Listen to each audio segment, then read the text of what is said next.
కార్తీక మాస శివరాత్రి సందర్భంగా కాకినాడ జిల్లా పిఠాపురం నియోజకవర్గం గొల్లపురంలో అతి పురాతనమైన శ్రీ రాజరాజేశ్వరి సమేత శ్రీ ఉమా రామలింగేశ్వర స్వామివారి దేవాలయంలో కోటి దీపోత్సవ కార్యక్రమాన్ని 108 మంది పుణ్య దంపతులచే ఆలయ చైర్మన్ గొల్లపల్లి బాబీ కమిటీ సభ్యులు పర్యవేక్షణలో అంగరంగ వైభవంగా నిర్వహించారు.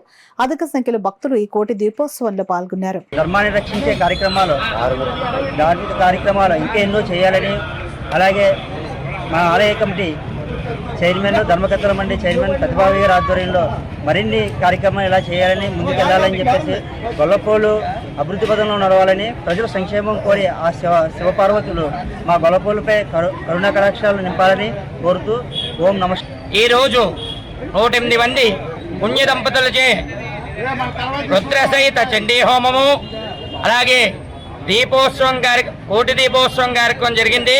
గొల్లపల్లి బాబీ గారి ఆధ్వర్యంలో ఈ యొక్క కోటి దీపోత్సవం కార్యక్రమము, అలాగే రుద్రసహిత చండీ హోమము, 700 శ్లోకాలు, 13 అధ్యాయాలు ఈ యొక్క చండీ హోమం జరపబడింది.